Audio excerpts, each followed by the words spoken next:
কর্তামশাই বাজার থেকে শিমদানা নিয়ে এসে বলল, এই শিমদানা দিয়ে একটা কিছু বানিয়ে ফেলো। শিমদানা দিয়ে আবার কি বানাবো?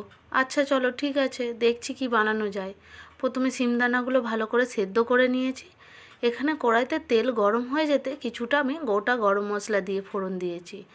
এখানে পেঁয়াজ কুচি দিয়েছি আর একটু জিরে গুঁড়ো ধনে গুঁড়ো দিয়ে ভালো করে আমি পেঁয়াজটা ভেজে নেব।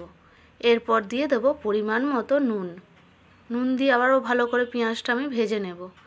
এরপর আদা রসুনের পেস্ট দিয়ে দিয়েছি 1 চামচের মতো, দিয়ে মশলাটা ভালো করে ভেজে নিয়ে এরপর একটু হলুদ গুঁড়ো দিয়েও আমি ভালো করে ভেজে নেব।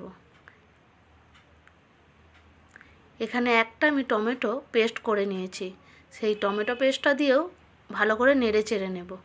এখানে পরিমাণ মতো দিয়ে দিয়েছি লঙ্কার গুঁড়ো, অল্প করে জল দিয়ে মশলাটা ভালো করে কষে নেব। এরপর মশলা থেকে তেল ছেড়ে দিতে আমি 1 চামচের মতো দিয়ে দিয়েছি গোটা গুঁড়ো গরম মশলা। এখানে দিয়ে দিয়েছি অল্প একটু জল দিয়ে সেদ্ধ করে রাখা শিমের দানাগুলো দিয়ে ভালো করে কষে নেব।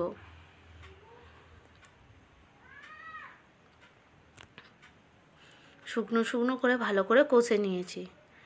এইভাবে শিমদানা দিয়ে একবার বানিয়ে দেখো, স্বাদ হবে দুর্দান্ত।